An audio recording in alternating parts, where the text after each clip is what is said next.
مالک صاحب بھی پہنچ گئے. کیا حال ہے آپ کی داڑھ کی درد کا؟ کافی فرق ہے؟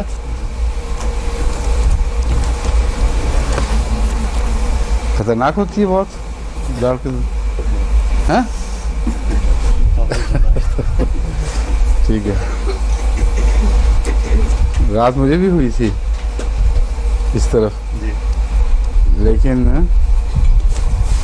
آدھے گھنٹے کے بعد آنکھ کھلی درد سے اور 15 منٹ کے اندر اندر خدا کے فضل سے آرام آ کے نیند بھی آ گئی. پھر نہیں لگی. یہ رات کو نہیں ہوتی. ہاں رات بھر زیادہ سخت ہوا کرتی ہے. خطرناک زندگی جو ہے نا رات کی ہوتی ہے. اس وقت دماغ میں ایک ایسی دوائی فوراً آ گئی, اللہ نے فضل فرمایا کہ وہ میجک کی طرح لگی ہے, ورنہ کہیں ٹرائی کرنی پڑنی تھی. فائدہ وغیرہ کئی دفعہ سمجھایا کہ کچھ پڑھ لو ہومیوپیتھی, بالکل توجہ نہیں کر رہے تم لوگ. ڈبے بھی دیے ہوئے ہیں اور پھر جب کوئی تکلیف میرے پاس آتے ہیں تو بتائیں کیا دیں, تو فائدہ کیا پھر اس کا کہ میرے والا ڈبہ ہی کافی تھا. وہ گھما بھی دیا ویسے میں اپنا ڈبہ. ہاں لیدا کہہ رہی تھی گھما دیا. اچھا اس کو مل گئی ہیں دوائیں اس کی؟ ٹھیک ہے. اعوذ باللہ من الشیطان الرجیم بسم اللہ الرحمن الرحیم.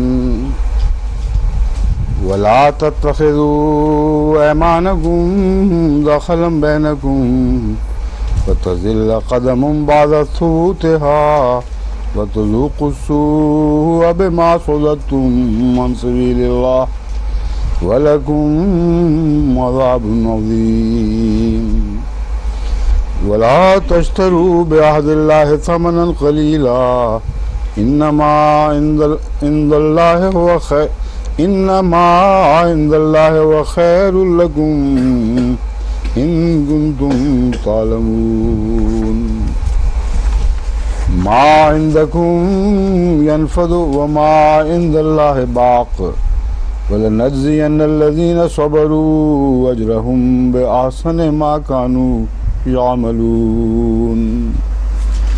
من عمل صالحا من ذكر أو أنثى وهو مؤمن فلنحيينه حياة طيبة ولنجزينهم أجرهم بأحسن ما كانوا يعملون. وإذا قرأت القرآن فاستعذ بالله من الشيطان الرجيم إنه ليس له سلطان على الذين آمنوا وعلى ربهم يتوكلون. إنما سلطانه على الذين يتولونه والذين هم به مشركون. ولو یہاں سے ہے ولا تتخذوا, اور اپنی قسموں کو دخل بینکم ایک دوسرے کو دھوکہ دینے کا ذریعہ نہ بنایا کرو. فتزل قدم بعد ثبوتها, بس اگر ایسا کرو گے, پس کے اندر یہ مفہوم ایسا کرو گے کا شامل ہوتا ہے. بس اگر ایسا کرو گے تو قدم قائم ہونے کے بعد, ثبات پکڑنے کے باوجود پھسل جائے گا. وَتُذُوقُوا السُّوءَ, اور تم برائی کو چکھو گے, بِمَا صَدَدتُّمْ عَنْ سَبِيلِ اللَّهِ, اس وجہ سے کہ تم نے خدا کے رستے سے روکا. وَلَكُمْ عَذَابٌ عَظِيمٌ, اور تمہارے لیے بہت بڑا عذاب ہے. یہ جو مضمون ہے یہ ایک مضمون سے شروع ہو کر دوسرے میں داخل ہوتا, پھر تیسرے میں داخل ہوتا, درجہ بدرجہ اپنی نوعیت بھی بدل رہا ہے اور ایک ارتقاء پذیر کیفیت ہے.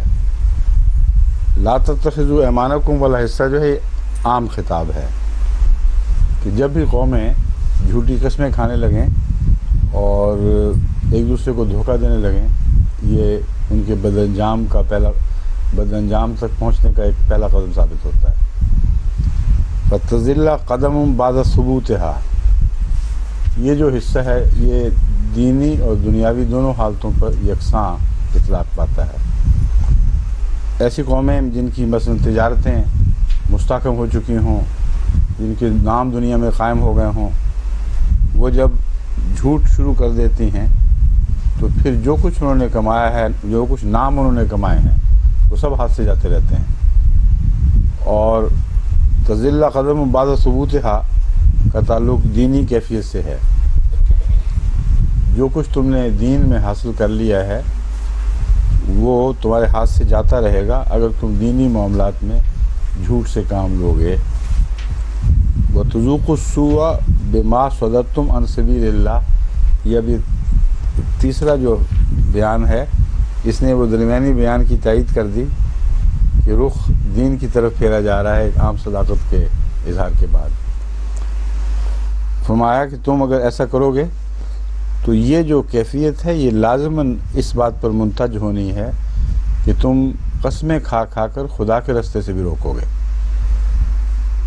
اور یہ مضمون ہے جو دین پر بھی یکساں پورا اترتا ہے، بلکہ اسی مضمون کی طرف لے جانا دراصل آغاز ہی سے مقصود تھا۔ انسان کو روزمرہ کے اس کے تجارب سے گزار کر جب اس کو یقین ہو جائے کہ ایسا ہوا کرتا ہے، پھر اسے دینی مضمون کی طرف پھیر دیا گیا ہے کہ یہ جب تم کرتے ہو تو پھر خدا کے رستے سے ہٹانے کے لیے بھی جھوٹی قسمیں کھانے لگتے ہو۔ اور تمام وہ بدکردار قومیں جو انبیاء کا انکار کرتی ہیں ان کی نفسیاتی تاریخ اس میں کھول کر بیان ہوئی ہے۔ ایک نظر ڈالیں آپ کو صاف دکھائی دے گا کہ کیسے ایک نفسیاتی بیماری دوسری نفسیاتی بیماری پر منتج ہوتی ہے، اور پھر وہ ایک اور ایسی بیماری پر منتج ہو جاتی ہے جو دین کے لیے زندگی اور موت کا سوال ہے۔ اور اکثر ایسی قومیں جو جھوٹ کے عادی اور جھوٹی قسموں کے ذریعے فساد برپا کرنے کی عادی ہو چکی ہوں، ان کے علماء ان سے وہی سلوک کرتے ہیں، وہ پھر خدا کے نام پر ان کا دین بھی برباد کر دیتے ہیں، تو کچھ بھی ان کے ہاتھ باقی نہیں رہتا۔ یہ نتیجہ ہے جس کو تم چکھو گے۔ فَتُذُوقُوا السُّوءَ بِمَا صَدَدتُّمْ عَنْ سَبِيلِ اللَّهِ وَلَكُمْ عَذَابٌ عَظِيمٌ، اور تمہارے لیے ایک بہت بڑا عذاب مقدر ہے۔ وَلَا تَشْتَرُوا بِعَهْدِ اللَّهِ ثَمَنًا قَلِيلًا، اب جو دنیا والے جو جھوٹی قسمیں کھاتے ہیں وہ تو دنیاوی منفیت کی خاطر کرتے ہیں، ورنہ کیا ضرورت ہے یہ قسم کھانے کی کہ ہم نے 4 روپے کی چیزیں خریدی تھی جو آپ کو 2 روپے میں دے رہے ہیں۔ اس قسم کی بیہودہ حرکتیں بالعموم جو تباہ شدہ معاشرے ہیں ان میں دکھائی دیتی ہیں، اور ان کے کاروبار میں روزمرہ قسم ایک لازمی جز بن جاتی ہے۔ یعنی قسم خدا کی قسم نہ بھی کہیں تو جھوٹ اس طرح بولتے ہیں کوئی قسمیں کھائی جا رہی ہیں، اور ایسی صورت میں ان کے پیش نظر ایک منفیت ہے، یعنی ایسی دولت کمانا جس پر ان کا کوئی حق نہیں۔ بغیر منفیت کے انسان جھوٹ بھی نہیں بولتا۔ ایک اور عظیم بات ہے جو اس آیت میں بیان ہو گئی کہ جھوٹ کسی مقصد کی خاطر بولا جاتا ہے، اگر نہ ہو کوئی مقصد، عام سادہ سٹیٹمنٹ، یعنی ایک سادہ بیان جو ہے وہ لازماً سچا ہوتا ہے۔ جھوٹا بھی جب تک اس کی منفیت شامل نہ ہو، پیش نظر نہ ہو، جو سچ بولتا ہے۔ بس یہ جو رستہ روکنے والے ہیں یہ کیوں جھوٹ بولیں گے؟ اس کا جواب ہے وَلَا تَشْتَرُوا بِعَهْدِ اللَّهِ ثَمَنًا قَلِيلًا، تم لوگ بھی اے ظالموں جھوٹ کو اپنے رزق کا ذریعہ بنا لیتے ہو اور جھوٹ بول بول کر کمائیاں کرتے ہو خدا کے نام پر۔ اب آپ دیکھ لیں ہمارے مخالفین جتنے ہیں جہاں بھی ہیں ان پر کتنی سچائی سے یہ آیت صادق آ رہی ہے۔ بڑے بڑے جھوٹ بولتے ہیں جماعت کے خلاف، آدمی سوچتا ہے کہ ضرورت کیا پڑی ہے ان مولویوں کو، بیٹھے بٹھائے جھوٹ شروع کر دیا۔ وجہ یہ ہے کہ جھوٹ نہ بولیں تو وہ جو ماحول ہے اس کو مشتعل نہیں کر سکتے، اور ماحول کو مشتعل کیے بغیر ان کی قیمت نہیں بنتی۔ ان کی جو بھی قیمت پڑتی ہے مارکیٹ میں، اس کا براہ راست ان کے جھوٹ کے ساتھ تعلق ہے۔ جتنا بڑا جھوٹ بولیں گے، اتنا زیادہ اشتعال پھیلائیں گے، اتنا ہی عامت الناس بھی اور بعض ظالم حکومتیں بھی ان کی روپے پیسے کے ذریعے مدد کریں گے۔ یہ ہے وہ آخری نتیجہ، وَلَا تَشْتَرُوا بِعَهْدِ اللَّهِ ثَمَنًا قَلِيلًا۔ تھوڑی سی قیمت ہے جو تم وصول کرتے ہو، اور اس کے بدلے خدا کا عہد توڑنے والے ہو تم، جو بہت بڑی قیمت ہے تم ادا کرتے ہو اس کے لیے۔ انما عند اللہ و خیر، انما کا ایک معنی تو ہے حسر پیدا کرنے والا، لیکن یہاں جس طرح لکھا ہوا ہے وہی معنی دماغ میں آتا ہے، اس لیے پڑھتے وقت اس کی جو پوزز ہونے چاہیے، جو وقفہ پڑھنا چاہیے، اس میں فرق پڑ جاتا ہے۔ تو یہ میں نے دوبارہ شروع کیا۔ جب آپ کہتے ہیں انما عند اللہ ہے، تو اس کا ترجمہ یہ بنتا ہے صرف اللہ ہی کے پاس ہے۔ آگے کیا ہے وہ آتا نہیں، ہوا خیرون جب آتا ہے فقرہ تو وہ بات ٹوٹ جاتی ہے۔ یہاں انا الگ ہے اور ما الگ ہے، بات کی آنے والی آیت اس کی تصدیق کر رہی ہے، انما نہیں ہے۔ انا ما عند اللہ ہے، یقیناً وہ جو اللہ کے پاس ہے، ہوا خیر لکم، وہی ہے جو تمہارے لیے بہتر ہے۔ یہاں حسر انما نے نہیں پیدا کیا، ہوا نے پیدا کیا ہے۔ یقیناً وہ جو خدا تعالیٰ کے پاس ہے وہی ہے جو تمہارے لیے بہتر ہے، ان کنتم تعلمون، اگر تم جانتے، یعنی افسوس کہ تمہیں علم نہیں ہے۔ ما عندکم ینفد، اب ما اسی معنی میں دوبارہ دہرایا گیا، ہاں جو تمہارے پاس ہے ینفد، وہ تو ضائع ہو جائے گا، جاتا رہے گا۔ وما عند اللہ باق، اور جو اللہ کے پاس ہے وہ باقی رہنے والا ہے۔ وَلَنَجْزِيَنَّ الَّذِينَ صَبَرُوا أَجْرَهُمْ بِأَحْسَنِ مَا كَانُوا يَعْمَلُونَ، اور یقیناً ہم ان لوگوں کو جو صبر کرتے ہیں ان کا اجر ان اعمال کے مطابق دیں گے، بِأَحْسَنِ مَا كَانُوا يَعْمَلُونَ، جو وہ بہترین اعمال سر انجام دیا کرتے تھے۔ اب یہ جو مضمون ہے یہ بھی کھلنے والا ہے۔ ایک تو یہ بات قابل پیش نظر رہنی چاہیے کہ وہ لوگ جو جھوٹی قسمیں کھا کر وقتی طور پر دنیا کے رزق کما جاتے ہیں اور بظاہر بغیر سزا کے تکلیفیں پہنچا کے رخصت ہوتے ہیں، ان کے اس طرز عمل کے نتیجے میں صبر پیدا ہونا لازم ہے۔ اور وہ جو خدا کے پاس ہے وہ ضروری نہیں کہ فوراً عطا کر دیا جائے، اس لیے ایک صبر کی آزمائش سے مومنوں کو گزارا جاتا ہے، جو دو طرح کی ہے۔ ایک وہ جو دشمن کی اظہار ثانی کے نتیجے میں پیدا ہوتی ہے اور اس پر مومن صبر کرتا ہے، اور ایک آزمائش وہ ہے جو اجر کا وعدہ ہے، جو پتہ نہیں کب آئے گا، اس دنیا میں یا صرف آخری دنیا میں، یا دونوں جگہ، مگر کچھ صبر کی آزمائش کے بعد اللہ تعالیٰ فرماتا ہے نَجْزِيَنَّ الَّذِينَ، یہ ہمارا قطعی وعدہ ہے کہ ہم لازماً ان لوگوں کو جو صبر کرتے ہیں یا کریں گے ان کا اجر دیں گے، اور صبر کے نتیجے میں ان کے اجر میں ایک احسان کا یہ پہلو داخل ہو جائے گا کہ وہ جو عام فعل کیا کرتے تھے ان کو بھی ایسے جانچا جائے گا جیسے ان کے بہترین فعل ہوا کرتے تھے۔ اور یہ ایک بہت عظیم الشان وعدہ ہے۔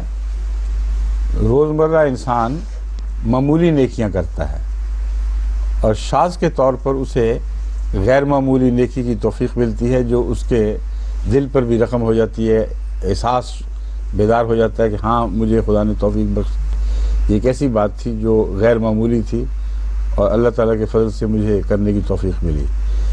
یہ آسن ہے ما کانوا یعملون، جو وہ کرتے تھے اس میں سے بہترین۔ فرماتا ہے ہم صبر کرنے والوں کو اجر دیں گے بے احسن ما کانوا یعملون، اس بہترین کے مطابق جو وہ کریں گے، ورنہ آسن کا صبر اجر تو ملنا ہی ہے، صبر کریں یا نہ کریں۔ صبر کا اجر کہاں جائے گا؟ وہ یہ ہے کہ عام نیکیاں بھی تمہارے اپنے پیمانے کے مطابق بہترین کے مطابق جانچی جائیں گی۔ اب ایک اور اس میں گہری حکمت کی بات یہ ہے کہ ہر شخص کے ساتھ ایک جیسا سلوک نہیں ہوگا، ہر اپنے منتہا کے مطابق سلوک کیا جائے گا۔ ہر شخص کا دائرہ جس بلندی تک پہنچتا ہے اس کے مطابق اس کی نیکیوں سے سلوک کیا جائے گا۔ یہ تو نہیں کہ رسول اللہ صلی اللہ علیہ وسلم کی کا دائرہ حسن جو ہے اس کے مطابق ہر ایک کو اجر دیا جائے۔ تو یہ بھی ایک عدل ہے عجیب احسان کے اندر، کہ وہ سارے لوگ جو مختلف نیکیوں کی طاقتیں رکھتے ہیں وہ اپنی طاقت کو پوری طرح طاقت کے مطابق نیکی کریں یا نہ کریں، جو بھی وہ بہترین کریں گے ان کے دائرے میں ان کی ادنا نیکیاں بھی اس بہترین کے مطابق شمار کی جائیں گی۔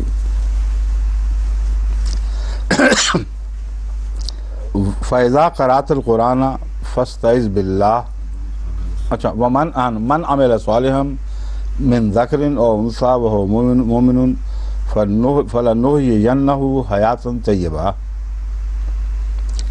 جو بھی نیک اعمال بجا لائے من ذکر او انثى، خواہ مرد ہو یا عورت، مردوں میں سے ہو یا عورتوں میں سے، وهو مؤمن، مگر یہ حال یہ ہو کہ وہ مومن ہو، اس حال میں نیک اعمال بجا لائے کہ وہ مومن ہو، فَلَنُحْيِيَنَّهُ حَيَاةً طَيِّبَةً، تو ہم اسے ضرور ایک نئی پاکیزہ زندگی عطا کریں گے۔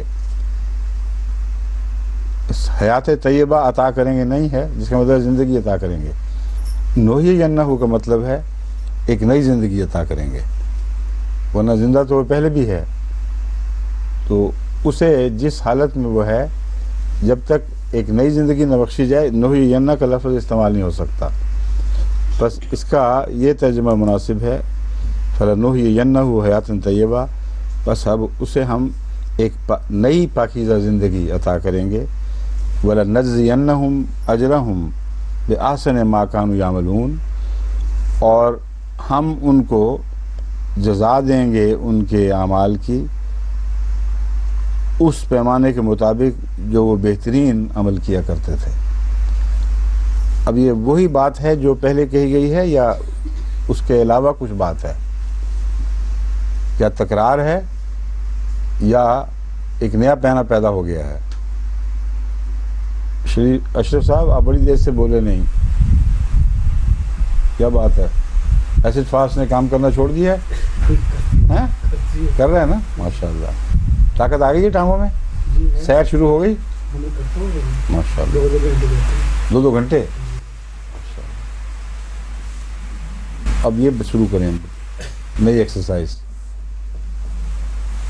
یہ جو مضمون ہے نَجْزِيَنَّهُمْ أَجْرَهُمْ بِأَحْسَنِ مَا كَانُوا يَعْمَلُونَ، یہ تو ابھی پہلے بیان ہوئے، بھولا ہی نہیں سب، أَجْرَهُمْ بِأَحْسَنِ مَا كَانُوا يَعْمَلُونَ، تو کیا ایک بے ضرورت تکرار ہوئی ہے یا تاکید کی خاطر تکرار ہے یا کوئی نیا مضمون پیدا ہوا ہے؟ یہ تین امکانات ہیں، ان میں سے کون سا ہے آپ کے نزدیک؟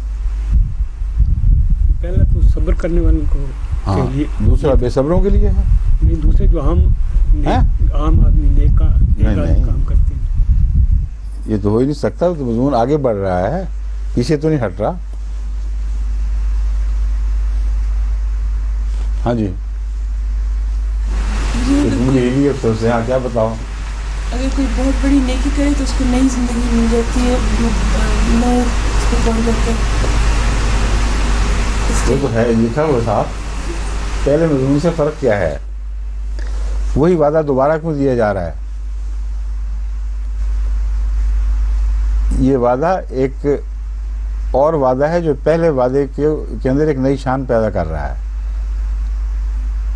عام جو زندگی کے نیک اعمال تھے صبر کے دوران، ان کی بہترین جزا دے دی جائے گی جو اس زمانے میں اس دور میں بہترین اعمال ہوا کرتے تھے ان کے مطابق، لیکن سلسلہ یہاں ختم نہیں ہوگا، اس کے بدلے ان کو بہتر زندگی بھی عطا کی جائے گی جس میں ان کے اعمال کے معیار بڑھا دیے جائیں گے، سمجھیو، اور ان بڑھے ہوئے معیاروں کے مطابق جو کہ نئی زندگی کے معیار ہیں، پھر ان کے ساتھ یہی سلوک ہوگا۔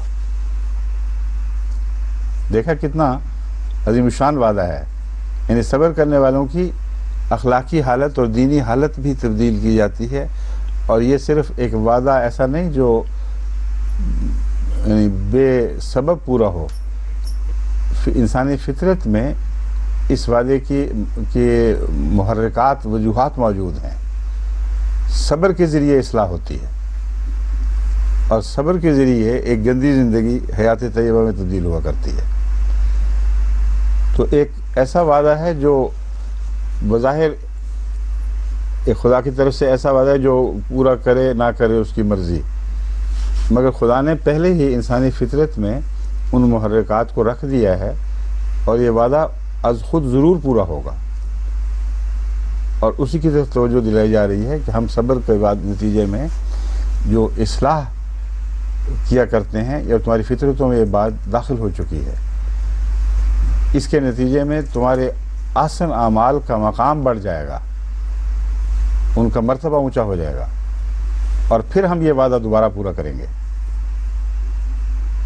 سمجھیے اب بات فیضا؟ ہاں ٹھیک ہے۔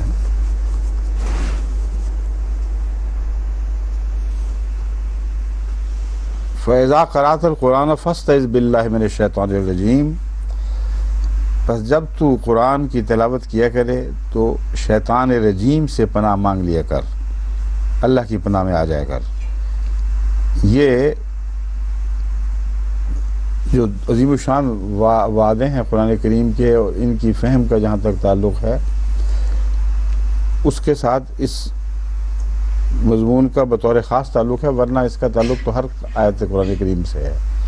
جب بھی کوئی قرآن کریم کی آیت تلاوت کرنی ہو، شیطان رجیم سے اللہ کی پناہ میں آنا لازم ہے، اور یہ دعا کے ذریعے اعوذ باللہ من الشیطان الرجیم کی جو دعا ہے اس کے ذریعے انسان یہ پناہ مانگتا ہے۔ لیکن یہ جو پناہ ہے اس موقع پر ان معنوں میں خصوصیت سے ہے کہ حسد اور شیطانی کوششیں جو آپ کو برباد کرنے کے لیے کی جاتی ہیں، ان سے پناہ میں آنے کی خاطر شیطان رجیم سے ہمیشہ ترقی کے وقت دعا مانگنی ضروری ہے۔ یعنی شیطان رجیم سے بچنے کے لیے ہر ترقی کے دور پر دعا مانگنی ضروری ہے۔ اس لیے جب ایسی کیفیات ہوں کہ بڑے ابتلاؤں میں مبتلا کیے جاؤ، خدا صبر کی توفیق دے، تو بعض دفعہ اس کے جو نتائج ہیں ان کو انسان اپنی طرف منسوب کر لیا کرتا ہے، اور وہ قومیں بھول جاتی ہیں کہ یہ خدا تعالیٰ کی طرف سے دیے گئے وعدے ہیں جن کی وجہ سے یہ فضل نازل ہوئے، ورنہ خالی صبر لوگوں کے تو دنیا کے مقابل پر کوئی بھی فائدہ نہیں پہنچایا کرتے۔ بڑے بڑے قومیں ہیں جن کو مظالم کی چکی میں پیسا گیا، ان کے صبر ٹوٹ کے بکھر گئے، کچھ بھی ان کو فائدہ نہ ہوا۔ تو محض اس خیال سے کہ ہم بڑے صابر لوگ تھے، ہم نے اپنے صبر کے نتیجے میں یہ میدان فتح کیے ہیں، شیطان یہاں بھی دھوکہ دے جائے گا۔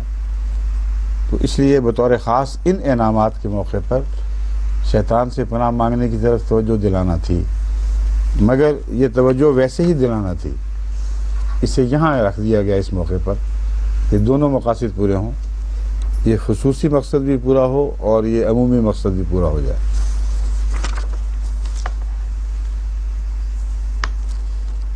اِنَّهُ لَيْسَ لَهُ سُلْطَانٌ عَلَى الَّذِينَ آمَنُوا وَعَلَى رَبِّهِمْ يَتَوَكَّلُونَ۔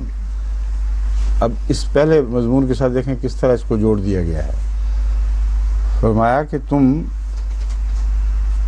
اگر تم خدا کے ایسے بندے ہو جو ایمان لاتے ہو اور اپنے رب پر توکل کرنے والے ہو، تو پھر شیطانی وساوس تمہیں کوئی نقصان نہیں پہنچا سکیں گے۔ اگر تمہارا توکل ہی مسلسل خدا پر ہے تو یہ وہم و گمان بھی دماغ میں پیدا نہیں ہو سکتا کہ ہم نے اپنی ہوشیاریوں اور چلاکیوں کے ذریعے یہ مناظر فتح کیے ہیں۔ ہر فتح کی منزل پر توجہ خدا تعالیٰ کی طرف جائے گی۔ اس لیے فرمایا مومنوں سے تو اس کی توقع ہو ہی نہیں سکتی کہ وہ ایسا کریں، مگر اللہ تعالیٰ نے مزید تقویت دینے کے لیے ان کو مزید اپنی صراط مستقیم پر قائم رکھنے کی خاطر یہ نصیحت فرما دی کہ ہر ایسے موقع پر خدا تعالیٰ کی پناہ میں آ جایا کرو ورنہ شیطان رجیم ضرور تم پر حملہ کرے گا. لیکن حملے میں کامیاب ہوگا تو کن لوگوں پر؟ انما سلطانہ علی الذین یتولونہ والذین ہم بہ مشرکون. اس کے حملے تو صرف ان پر کامیاب ہوتے ہیں، اسے غلبہ صرف ان لوگوں پر ملا کرتا ہے جو پہلے ہی اسے دوست بنائے ہوئے ہیں، وہ خدا کے ہیں ہی نہیں. والذین ہم بہ مشرکون، اور عملاً انہوں نے شیطان ہی کو اپنا معبود بنایا ہوتا ہے، کیونکہ خدا کے مقابل پر شیطانی وساوس کو ترجیح دیتے ہیں اور خدا کے احکامات کو پس پش ڈالتے ہیں. بس اللہ کے بندوں پر تو اس کا غلبہ نہیں ہوگا، مگر جو اس کے بندے بن جائیں ان پر ضرور اسے غلبہ نصیب ہوگا. بس یہ دعا اس پہلو سے بھی مانگنی چاہیے کہ ہم خدا ہی کے بندے رہیں اور لاشعوری حالت میں کہیں شیطان کے بندے نہ بن جائیں. وَإِذَا بَدَّلْنَا آيَةً مَّكَانَ آيَةٍ وَاللَّهُ أَعْلَمُ بِمَا يُنَزِّلُ وَإِذَا بَدَّلْنَا آيَةً مَّكَانَ آيَةٍ وَاللَّهُ أَعْلَمُ بِمَا يُنَزِّلُ قَالُوا إِنَّمَا أَنتَ مُفْتَرٍ بَلْ أَكْثَرُهُمْ لَا يَعْلَمُونَ. قُلْ نَزَّلَهُ رُوحُ الْقُدُسِ مِنْ رَبِّكَ بِالْحَقِّ لِيُثَبِّتَ الَّذِينَ آمَنُوا وَهُدًى وَبُشْرَى لِلْمُسْلِمِينَ. وَلَقَدْ نَعْلَمُ أَنَّهُمْ يَقُولُونَ إِنَّمَا يُعَلِّمُهُ بَشَرٌ لِسَانُ الَّذِي يُلْحِدُونَ إِلَيْهِ أَعْجَمِيٌّ وَهَذَا لِسَانٌ عَرَبِيٌّ مُبِينٌ. إِنَّ الَّذِينَ لَا يُؤْمِنُونَ بِآيَاتِ اللَّهِ لَا يَهْدِيهِمُ اللَّهُ وَلَهُمْ عَذَابٌ أَلِيمٌ. إِنَّمَا يَفْتَرِي الْكَذِبَ الَّذِينَ لَا يُؤْمِنُونَ بِآيَاتِ اللَّهِ وَأُولَٰئِكَ هُمُ الْكَاذِبُونَ. مَنْ كَفَرَ بِاللَّهِ مِنْ بَعْدِ إِيمَانِهِ إِلَّا مَنْ أُكْرِهَ وَقَلْبُهُ مُطْمَئِنٌّ بِالْإِيمَانِ وَلَكِنْ مَنْ شَرَحَ بِالْكُفْرِ صَدْرًا فَعَلَيْهِمْ غَضَبٌ مِّنَ اللَّهِ وَلَهُمْ عَذَابٌ عَظِيمٌ. ذَلِكَ بِأَنَّهُمُ اسْتَحَبُّوا الْحَيَاةَ الدُّنْيَا عَلَى الْآخِرَةِ وَأَنَّ اللَّهَ لَا يَهْدِي الْقَوْمَ الْكَافِرِينَ. أُولَٰئِكَ الَّذِينَ طَبَعَ اللَّهُ عَلَىٰ قُلُوبِهِمْ وَسَمْعِهِمْ وَأَبْصَارِهِمْ وَأُولَٰئِكَ هُمُ الغافلون. لا جرم أنهم في الآخرة هم الخاسرون.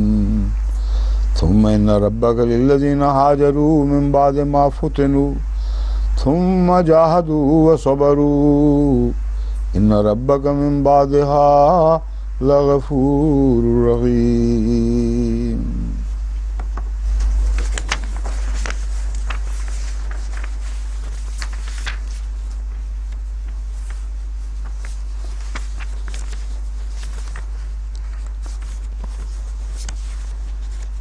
وَإِذَا بَدَّلْنَا آيَةً، یہاں سے کرنا ہے نا، وَإِذَا بَدَّلْنَا آيَةً مَكَانَ آيَةٍ وَاللَّهُ أَعْلَمُ بِمَا يُنَزِّلُ قَالُوا إِنَّمَا أَنْتَ مُفْتَرٍ. اور جب بھی ہم ایک آیت کے بدلے ایک اور آیت تبدیل کر دیتے ہیں، وَاللَّهُ أَعْلَمُ بِمَا يُنَزِّلُ، اور اللہ بہتر جانتا ہے، سب سے زیادہ جانتا ہے، بما ينزل، کہ اسے کیا اتارنا ہے. قالوا انما انت مفتر، وہ کہتے ہیں یقیناً تو مفتری ہے، اللہ پر افترا کرنے والا ہے. بل اکثرهم لا يعلمون، لیکن اکثر ان میں سے نہیں جانتے. قل نزلہ روح القدس من ربک بالحق، تو کہہ دے کہ اسے یعنی قرآن کو روح القدس نے تیرے رب کی طرف سے حق کے ساتھ اتارا ہے، لیثبت الذین آمنوا، تاکہ ثبات عطا فرمائے ان لوگوں کو جو ایمان لائے، وہدی وبشریٰ للمسلمین، اور ہدایت کے طور پر اور خوشخبری کے طور پر ہو مسلمانوں کے لیے وہ جو فرمانبرداری اختیار کرتے ہیں۔ یہاں جو پہلا حصہ ہے وَإِذَا بَدَّلْنَا آیَةً مَكَانَ آیَةٍ، اس کے متعلق اور ایک اور جگہ پر بھی اسی قسم کا مضمون ہے۔ یہ علماء جو ہیں علماء ظاہر، وہ یہ اس سے استنباط کرتے ہیں کہ قرآن کریم کی بعض آیتیں بعض دوسری آیتوں کو منسوخ کرتی ہیں، اور اس وجہ سے جب خدا تعالیٰ نے بعض آیتوں کو بعض دوسری آیتوں سے تبدیل کیا، یعنی بعض نے بعض کو منسوخ کر دیا، تو دشمن نے اعتراض اٹھائے کہ کیوں منسوخ ہو رہا ہے۔ اس وجہ سے اللہ تعالیٰ فرماتا ہے کہ مجھے پتہ ہے میں نے کیوں منسوخ کیا۔ اب اللہ کے یہ کہہ دینے سے تو جو قریب کے واقعات ہیں ان سے ان کے منسوخ کرنے سے جو بد اثر پیدا ہوتا ہے وہ تو ظاہر نہیں ہو سکتا، اور دشمن کا اعتراض پھر بھی اپنی جگہ ٹھہرے گا کہ آج کل کوئی بات کل کوئی بات۔ ایک تعلیم جو جاری ہے اس کے اندر اندرونی طور پر ناسخ منسوخ کا سلسلہ انسانی فطرت قبول ہی نہیں کرتی، اس لیے یہ لازماً غلط استنباط ہے۔ یہاں مراد وہ ہے یہ ہے کہ پرانی تعلیمات میں سے جن نشانات کو خدا نے تبدیل کرنے کا فیصلہ فرمایا، جب تک وہ تبدیل نہیں ہوئے یہود یعنی اہل کتاب خوش تھے اور راضی تھے، اور جب خدا نے ان کی کسی تعلیم کو منسوخ کر کے ایک نئی تعلیم جاری فرمائی تو اس پر وہ ناراض ہوئے اور باتیں بنانے لگے کہ تو اپنی طرف سے افتراء کر رہا ہے۔ اپنی طرف سے افتراء کا مطلب ہے ہماری کتاب میں چونکہ خدا نے ہمیں یہ بات نہیں کہی تھی اس لیے تو نے گھڑی ہے، اور ہم تو اسی پر رکے رہیں گے جو ہمیں تعلیم پہلے دی گئی تھی۔ اس لیے اس کے سوا کوئی اور معنی کرنا جو قرآن کریم پر کسی قسم کا شک ڈالے بالکل ناجائز اور ناانصافی اور قرآن سے بے وفائی ہے۔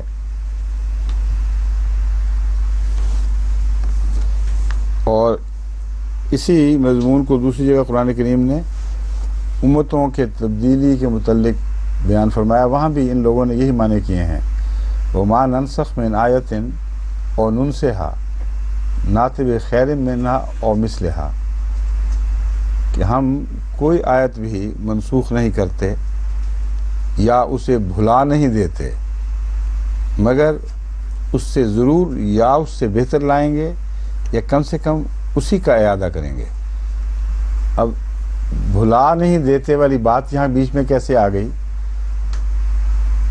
اگر یہ ان کا دعویٰ درست ہے تو مراد یہ ہے کہ پرانی قوموں کو جو تعلیمات دی گئی تھیں ان کے متعلق خدا کا یہ جاری قانون ہے کہ ما ننسخ من آیتن، ہم ہرگز کسی تعلیم کو منسوخ نہیں کرتے مگر اس بنا پر کہ اس سے بہتر لانا مقصود ہے، یا اگر بہتر لانا نہ ہو تو وہ تعلیم جو انہوں نے بھلا دی پہلی قوموں نے، مسلمانوں نے تو نہیں بھلائی تھی اتنے عرصے میں، جو تعلیم پہلی قوموں نے بھلا دی اور اسے بحال کرنا ضروری تھا اس کو ویسا ہی پھر دوبارہ نازل فرما دیا گیا، یعنی اس کی اصلی صورت میں بحال کر دیا گیا جیسے پہلی دفعہ تعلیم دی گئی تھی۔ بس یہ آیت بھی اگر ذرا سا غور کریں تو صاف بتاتی ہے کہ یہاں کسی قرآنی نسخ کا ذکر نہیں بلکہ پرانی امتوں کے نسخ کا مضمون ہے، اور وہ ایک دائمی قانون ہے جس کے تابع امتیں تبدیل کی جاتی ہیں، یا ان کی تعلیم پرانے زمانے میں رہ جاتی ہے اور لازم ہوتا ہے کہ اس سے بہتر تعلیم لائی جائے، یا اس کو بگاڑ دیا جاتا ہے اور اسے بحال کرنا ضروری ہو جاتا ہے۔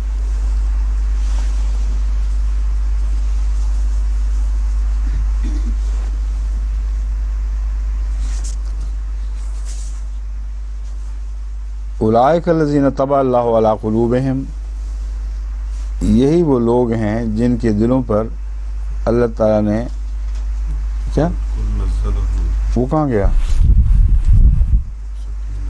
ہیں؟ اوہو، میں تو 109 پہ جا پہنچا ہوں، وہ اس کے نیچے ہے، یہ بعد میں آنے والی تھی. ٹھیک ہے. قل نزلہ روح القدس، قل نزلہ روح القدس، تو کہہ دے کہ اسے روح القدس نے اتارا ہے، من رب کا، تیرے رب کی طرف سے، حق کے ساتھ، لیثبت الذین آمنوا، تاکہ وہ لوگ جو ایمان لائے ہیں ان کے لیے ثبات قدم کا موجب ہو. اگر وہ بات ہوتی کہ نسخ منسوخ ہو رہا ہے تو ثبات قدم کیا، یہ تو قدم ڈگمگانے کا موجب بن جاتا. فرمایا روح القدس کے ذریعے جو تعلیم ملتی ہے اس میں کہیں کوئی ایسی بات نہیں جس کے نتیجے میں مومن کسی قسم کا شک محسوس کریں اور ان کے قدم ڈگمگا جائیں. اور یہ تو ثبات قدم کے لیے نازل ہو رہا ہے، اور پھر اس میں ہدایت ہے اور خوشخبریاں ہیں، خوشخبری ہے مومنوں کے لیے، ایمان لانے مسلمانوں کے لیے یا اپنے آپ کو اللہ کے سپرد کر دینے والوں کے لیے. وَلَقَدْ نَعْلَمُ أَنَّهُمْ يَقُولُونَ إِنَّمَا يُعَلِّمُهُ بَشَرٌ، اللہ تعالیٰ فرماتا ہے کہ اصل بات یہ ہے کہ ان کو شک اور ہے اور بہانے یہ بنا رہے ہیں کہ فلاں تعلیم کو بدل دیا، فلاں تعلیم کو بدل دیا. ان کی نیتوں کو ہم جانتے ہیں. انہوں نے دماغ میں ایک آدمی سوچا ہوا ہے کہ وہ شخص ہے جو آن حضرت صلی اللہ علیہ وآلہ وسلم کو یہ تعلیم، ان تعلیمات سے آگاہ کرتا ہے. اب آپ دیکھ لیں اس کا نسخ منسوخ سے کوئی دور کا بھی تعلق نہیں، مضمون بالکل مختلف ہے. مضمون یہ ہے کہ پرانی تعلیمات جو تھیں ان کا علم آن حضرت صلی اللہ علیہ وآلہ وسلم کو کیسے ہو گیا. جب تک تو وہ علم بین ہی وہی تھا جو ان کو بھی تھا، اس وقت تک یہ برداشت کرتے رہے اور یہ سوچتے رہے کہ یہ علم ہونا ہی بڑی عجیب بات ہے، اس لیے لازماً کوئی اور ان کو سکھاتا ہے. بس جب دیکھا کہ وہ حصہ منسوخ ہو رہا ہے تو کہہ دیا کہ ہم نہیں مانتے. پہلے تو یہ کہہ ہی نہیں سکتے تھے کہ تو مفتر ہے، کیونکہ وہی تعلیم موسیٰ کو بھی دی گئی تھی، وہی ابراہیم اور اسحاق اور یعقوب وغیرہ کو دی گئی. تو اس لیے یہاں ان کو اب بہانہ ہاتھ آیا ہے افتراء کا الزام لگانے کا. پہلے بے اختیار تھے، دلوں میں یہ سوچ لیا کرتے تھے کہ کسی عیسائی اہل کتاب نے جو اب مسلمان ہو چکا ہے، حضرت صلی اللہ علیہ وآلہ وسلم کو یہ چیزیں سکھانی شروع کی ہوئی ہیں. اور اس کا جواب اللہ تعالیٰ ابھی میں بتاتا ہوں.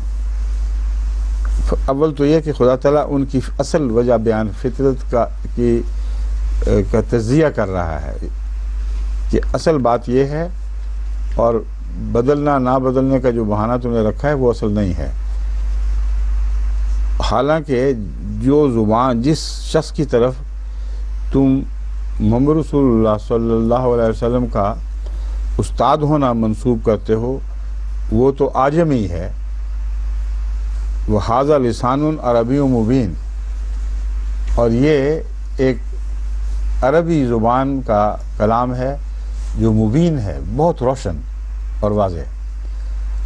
اب عجمی اور عربی یہ کیا ذکر ہے اور وہ کون سا شخص تھا جس کے متعلق یہ بات کی جا رہی ہے؟ مفسرین نے بعض نام تجویز کیے ہیں کہ یہ نام تھے جو وہ کہتے تھے کہ یہ وہ شخص ہیں جو بیان کرتے ہیں. اس کے متعلق مختلف علماء نے جوابی کارروائی کی ہے کہ یہ نہیں ہو سکتے تھے، یہ نہیں ہو سکتے تھے. جو بنیادی بات ہے وہ قابل غور یہ ہے کہ وہ شخص جس کی طرف منسوب کرتے ہیں وہ مدنی زندگی میں ایمان لایا ہے، اور قرآن کریم کا ایک بڑا حصہ اس سے پہلے نازل ہو چکا تھا. اور قرآن کریم کا وہ حصہ جو پہلے نازل ہو چکا تھا وہ تمام سابقہ مذہبی تاریخ کی باتیں کر رہا تھا، اور اس میں کوئی ایک بھی غلطی ثابت نہیں ہوتی، بلکہ سابقہ تعلیم کی غلطیاں نکال رہا تھا۔ بس حضرت خلیفۃ المسیح اول نے بھی اپنے جواب میں اسی بات کو نمایاں کیا ہے۔ آپ نے فرمایا ہے کہ جس کے متعلق وہ الزام لگایا کرتے تھے وہ زیادہ سے زیادہ ایک انہی کا اہل کتاب میں سے ان میں سے ایک شخص تھا۔ وہ اپنے علماء کی غلطیاں کیسے نکالتا تھا؟ اس نے تو ان سے پڑھا ہوا تھا اور وہ رسول اللہ صلی اللہ علیہ وسلم کو ان کی غلطیاں سکھا رہا تھا۔ یہ ایک نہایت ہی جاہلانہ بات ہے، کیونکہ وہ تو زیادہ سے زیادہ یہ بتا سکتا تھا کہ ہماری بائبل یہ کہتی ہے، اور جب وہ یہ کہتا کہ بائبل یہ کہتی ہے اور رسول اللہ صلی اللہ علیہ وسلم چپ کر کے اس کو قبول کر لیتے تو بائبل کی تمام غلطیاں قرآن کی طرف منتقل ہو جاتی ہیں، اور ایسی صورت میں قرآن خود ایک جھوٹی کتاب بن جاتا، پھر اس پر کسی الزام تراشی کی ضرورت نہیں رہتی۔ بس حضرت خلیفۃ المسیح اول نے اس مضمون کو اٹھا کر یہ توجہ دلائی ہے کہ دیکھو بائبل کی فلاں غلطی نکالی، فلاں غلطی نکالی۔ مگر عجیب بات ہے کہ قرآن کریم نے اس بات کو اس طرح نہیں چھیڑا، یہاں صرف اتنا فرمایا ہے یعلمہ بشر لسان الذی یلحدون الیہ اعجمی وہذا لسان عربی مبین۔ اس کی زبان تو اعجمی ہے۔ ایک تو یہ پتہ لگ گیا کہ خدا تعالیٰ جو کہتا ہے کہ ہم جانتے ہیں، تو تشخیص کر دی ہے اس بات کی جس کو کفار بیان نہیں کرتے تھے، اپنے دلوں میں پال رہے تھے۔ قرآن کریم نے پہلی بار یہ معین کیا ہے کہ وہ شخص جو تم سوچ رہے ہو وہ تو اعجمی ہے، اور اعجمی بھی ایسا معلوم ہوتا ہے جس کی زبان ہی مبہم سی ہے، اس میں بیان کی بھی پوری طاقت نہیں، کیونکہ اعجم کا لفظ محض غیر عربی کے لیے استعمال نہیں ہوتا بلکہ زبان کے مبہم اور مجہول ہونے کے لیے بھی استعمال ہوتا ہے۔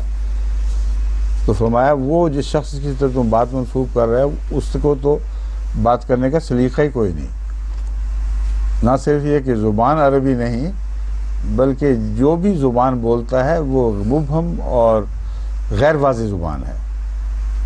ایسا مخبوط الحواس انسان، مخبوط العقل انسان وہ قرآن کریم جیسی عظیم باتیں کر رہا ہے جو حیرت انگیز فصاحت کے ساتھ باتوں کو بیان کر رہا ہے۔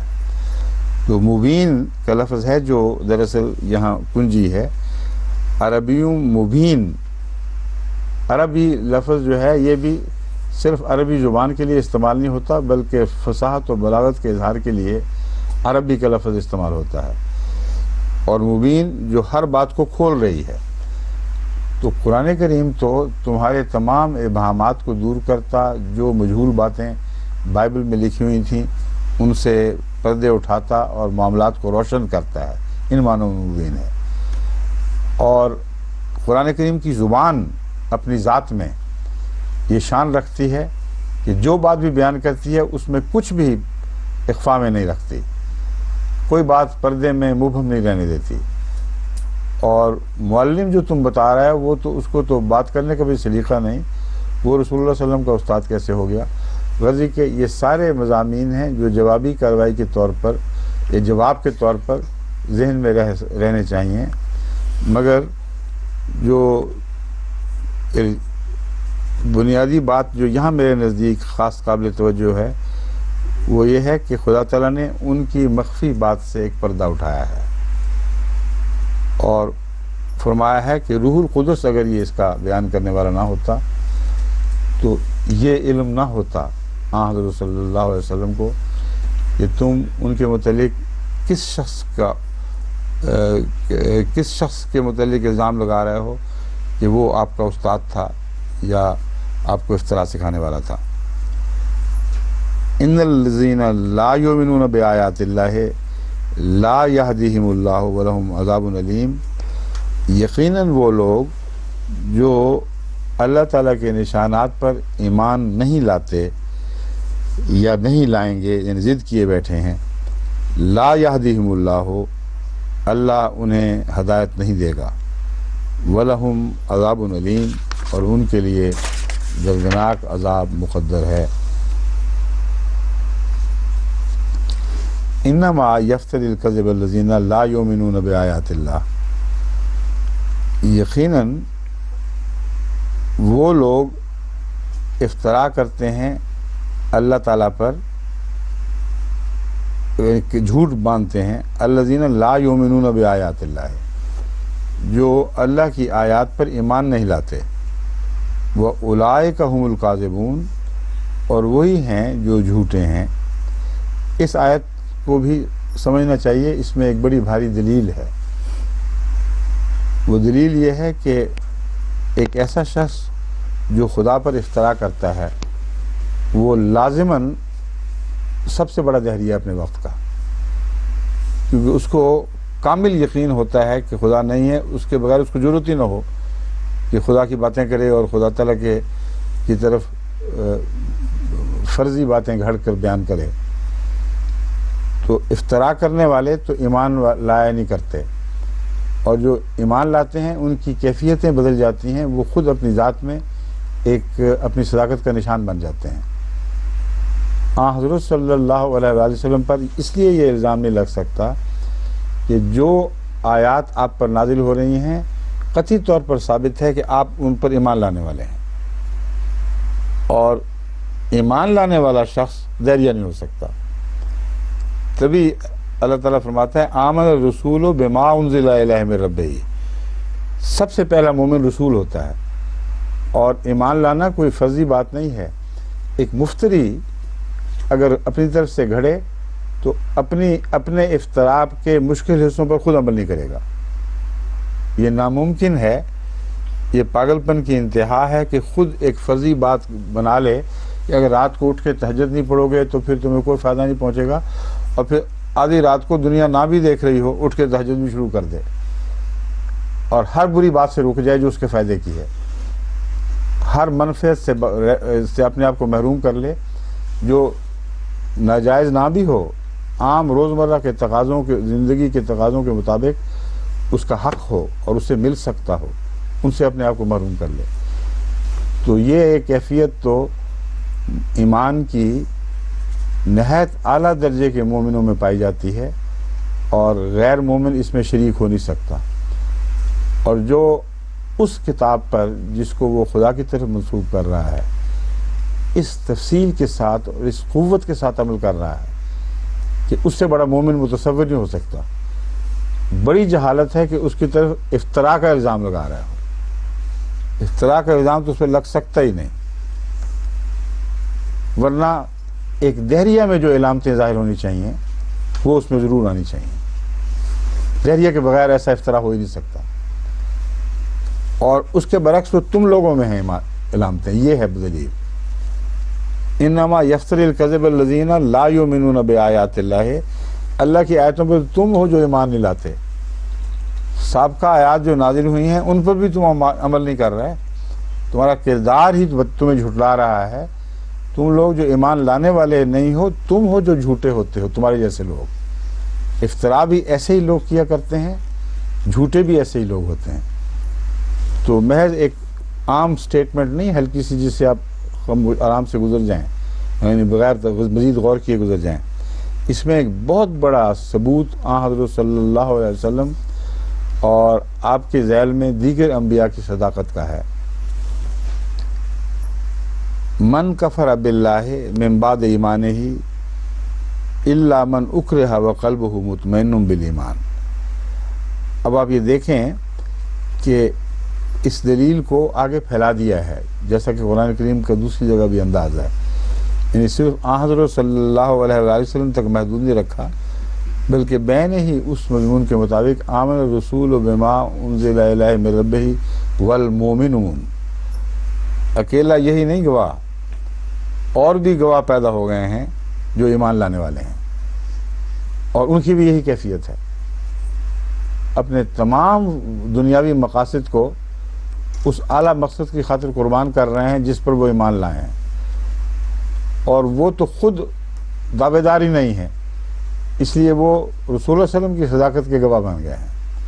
انہوں نے کچھ دیکھا ہے جو اتنی بڑی عظیم الشان تبدیلی ان کے اندر پیدا کر رہا ہے ان کی کایا پلٹ رہا ہے.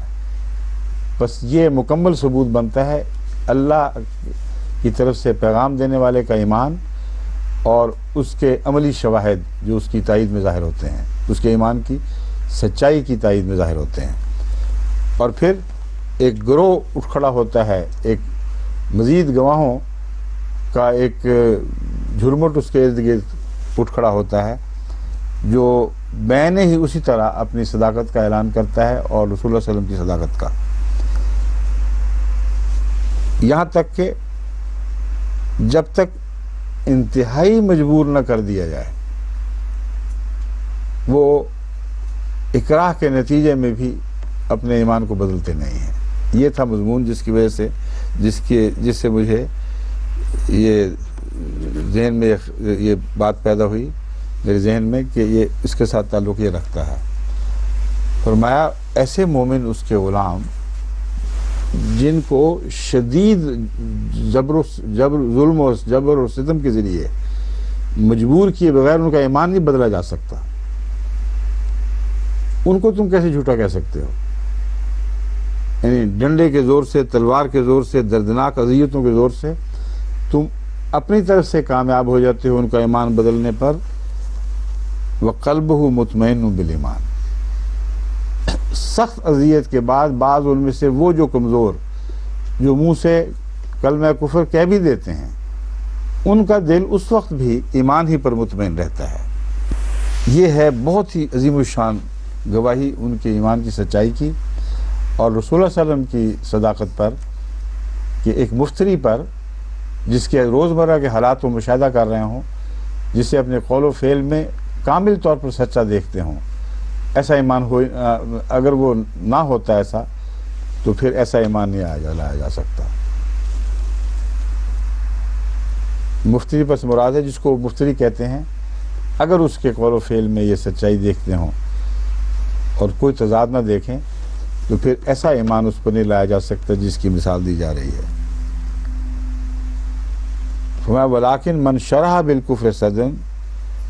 ہاں وہ لوگ جن کو کفر پر شرح صدر ہو گیا ہے ان کا معاملہ مختلف ہے، مگر وہ اس گروہ میں سے نہیں ہیں. جو لوگ رسول اللہ صلی اللہ علیہ وسلم پر ایمان لانے والے ہیں ان کی یہ کیفیت نہیں ہے. جہاں تک ان لوگوں کا تعلق ہے جن کو شرح صدر ہے کفر کے اوپر، وَلَهُمْ عَذَابٌ عَظِيمٌ. ان کے لیے عذاب عظیم ہے. ان کے حق میں کوئی گواہی نہیں ہے کیونکہ ان کا شرح صدر ایک پاپولر ویو پر ہے، ایک ایسے حد لذیذ عقیدے پر ہے جس کے نتیجے میں ان کو فائدے ملتے ہیں، جس میں جتنا جھوٹ بول لیں، جتنی جھوٹی قسمیں کھائیں اتنا ہی ان کو دنیا کی منفعتیں ملتی ہیں. یہ بات ان کے ایمان پر گواہ کیسے ثابت ہو جاتی ہے؟ جہاں دنیا کے فوائد ایمان کے بدلے نظر آ رہے ہیں سب کو کہ وہ حاصل کر رہے ہیں، اور ایمان ایک دکانداری کا ذریعہ بنایا گیا ہے، ایسی صورت میں ان کے ایمان کی کوئی بھی حیثیت نہیں. بس ان کو جتنا شرح صدر ہوگا اس بات پر اتنا ہی وہ خدا کے غضب کے مورد بنیں گے. ذالک بأنہم مستحب الحیات الدنیا. اب یہ اور ان کی پہچان دیکھیں کیسی کھول دی گئی ہے. یہ آیات جو ہیں قرآن کریم کی ہر مضمون کی آیات یہ الگ الگ کھڑی نہیں ہو جاتی، ایک مسلسل طور پر مضمون کو آگے بڑھانے والی ہیں اور آخری نقطہ یقین تک پہنچانے والی ہیں. کوئی پہلو نہیں چھوڑتی شک کا جس کا ازالہ نہ کر دیں، کوئی یقین کا ایسا پہلو نہیں چھوڑتی جس کا ذکر ضروری ہو اور ان میں نہ کیا گیا ہو. ذالک بأنہ مستحب الحیات الدنیا علی الآخرہ. ان کے شرح صدر ایمان کا یہ حال ہے کہ دنیا کی زندگی پر راضی ہوتے ہیں اور دنیا کی زندگی کے خلاف آخرت کی زندگی کے لیے کوئی قربانی پیش نہ کر سکتے. جہاں تضاد ہوگا فوری مفادات کا اور وقتی مفادات کا اور ایمان کے ان تقاضوں کا جو آخرت سے تعلق رکھتے ہیں، وہاں یہ لوگ ننگے ہو جائیں گے، دنیا کی منفعتوں کو عبور کر لیں گے اور آخرت کے فوائد کو ترک کر دیں گے. وَأَنَّ اللَّهَ لَا يَهْدِي الْقَوْمَ الْكَافِرِينَ. یہ اس لیے ہے یہ جو بیان کیا جا رہا مضمون کہ ان کا کفر، ان کا شرع صدر اس شکل میں ظاہر ہو چکا ہے کہ وہ دنیا کے کیڑے ہیں اور دنیا کی منفعتوں سے وابستہ ہیں اور آخرت پر دنیا کو ترجیح دینے والے ہیں. اور یہ اس وجہ سے ہے کہ یہ بات کھل جائے کہ جو لوگ کافر ہوں اپنے اعمال کی وجہ سے ان کو اللہ ہدایت نہیں دیا کرتا. اللہ کی طرف سے کوئی زبردستی نہیں ہوتا کہ کفر ان پر ٹھونس دیا جائے. یہ جو پہلے دعوے کیے گئے تھے کہ کافروں کو ہدایت نہیں دیتا، اس کی تشریح ہے. کن کافروں کو ہدایت نہیں دیتا؟ ان کافروں کو جن کا یہ حال ہو کہ دنیا کی زندگی کے کیڑے بن چکے ہیں، ان کو خود یہ ظلم نہیں ہے بلکہ ان کے عمل کا ایک طبی نتیجہ ظاہر فرماتا ہے. جیسے ممتحن جب کسی بچے کو فیل کرتا ہے تو فیل کرنے کا، بلکہ فیل ہونے والا بچہ ذمہ دار ہے، اسکول کا طالب علم. تو خدا تعالیٰ جب کہتا ہے کسی کو کافر کو ہدایت نہیں دیتا تو مراد یہ ہے کہ وہ کافر جن کے اعمال ان کو ہدایت سے عاری کر دیں، ہدایت کا حقدار نہ رہنے دیں، ان کا نتیجہ ظاہر فرما دیتا ہے. وہ یہ ہے کہ اب یہ ہدایت نہیں پائیں گے. اب تشریح اس کی مزید یہ فرمائی 108 تھی نا آیت، اولئک الذین طبع اللہ علی قلوبہم. جب خدا تعالیٰ فرماتا ہے مہر لگا دی، تو یہ نہ سمجھو کہ کوئی اوپر سے مہر پہلے لگتی ہے اور کفر کی علامتیں بعد میں ظاہر ہوتی ہیں. یہ حرکتیں جب ان کی ہوں، جب ان کے متعلق یہ قطعی یقین کے ساتھ نتیجہ نکالا جا سکے کہ انہوں نے ہدایت نہیں حاصل کرنی، ٹیڑے لوگ ہیں، مادہ پرست ہیں، دنیاوی منفعتوں کو آخرت پر ترجیح دینے والے ہیں، پھر جب اللہ ان کو ہدایت نہیں دیتا تو اولئک الذین طبع اللہ علی قلوبہم وسمعہم وابصارہم. اس دنیا میں ان کی تقدیر پھر سیل کر دی جاتی ہے. یہ معنی ہے جیسے اردو میں ہم کہتے ہیں ان کی تقدیر پہ مہر لگا دی جاتی ہے. یعنی اب ایسے لوگوں کے لیے پھر اب مرنے تک کوئی ہدایت مقدر ہے ہی نہیں. یہ جیتے جی مر جاتے ہیں اور اللہ تعالیٰ کی طرف سے فیصلہ صادر ہو جاتا ہے کہ ان مزاج کے لوگوں کے لیے اب کوئی ہدایت نہیں ہوگی. وَأُولَئِكَ هُمُ الْغَافِلُونَ. اور یہ لوگ اپنے حال سے غافل ہیں. بڑے بڑے جھٹلانے والے، ہمیشہ صلی اللہ علیہ وسلم کے خلاف تکذیب میں گندی زبانیں کھولنے والے غفلت کی حالت میں ہیں. وہ سمجھ رہے ہیں انہیں کمال کر دیا ہے اور ان کو پتہ ہی نہیں کہ ان کی تقدیر خدا تعالیٰ کی طرف سے مہر زدہ ہے. ان حالات میں جب وہ جھٹلانے کو اپنی کمائی کا ذریعہ بنا لیں، جیسا کہ ان آیات میں بیان ہوا ہے، پھر اس کے بعد ان کے لیے کوئی کچھ بھلائی مقدر نہیں ہو سکتی، کیونکہ انہوں نے دین کی اعلیٰ قدروں کو دنیا کی ذلیل قدروں کے بدلے فروخت کر دیا.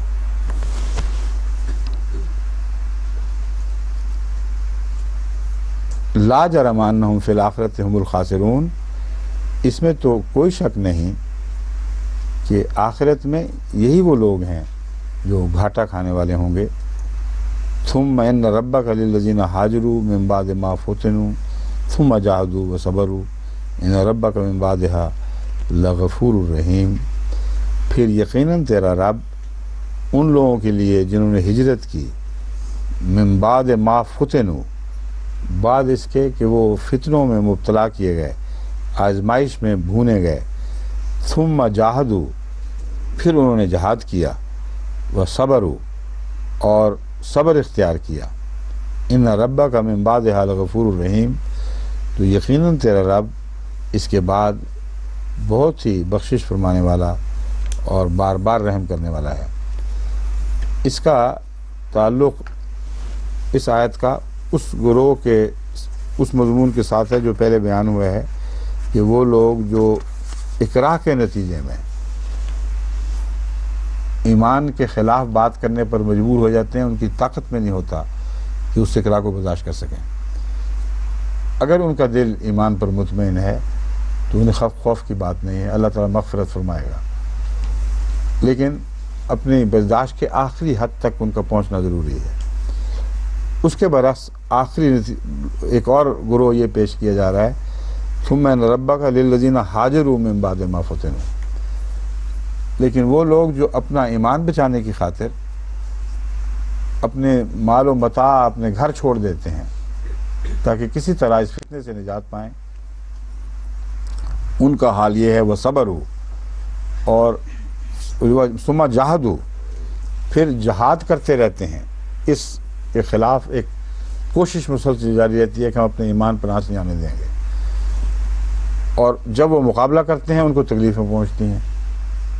یہ روزمرہ ہو رہا ہے پاکستان میں، مجھے کوئی دن ایسا نہیں جس میں ڈاک میں خط نہ ملتے ہوں۔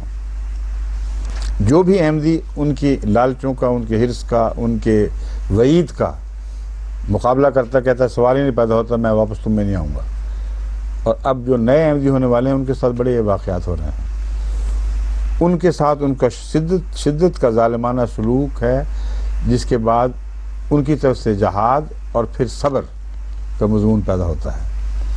وہ مسلسل کوشش کرتے ہیں اور صبر کرتے ہیں۔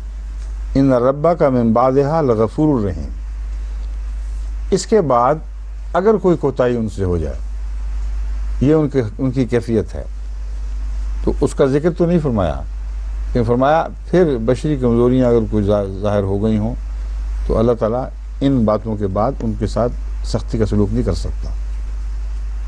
ان کی نیتیں پاک ہیں، ان کی قربانیاں عظیم ہیں، انہوں نے حتی المقدور جہاد کی کوشش کی، وطن چھوڑنے کے لیے آمادہ ہوئے لیکن رستے میں روکیں پیدا ہو گئیں۔ ان سب باتوں کے بعد اگر کچھ سکم رہ بھی جائیں تو تیرا رب بہت ہی مغفرت فرمانے والا۔ اب وقت ختم ہو گیا اس کے ساتھ، اور اگلا رکوع ہے 21واں۔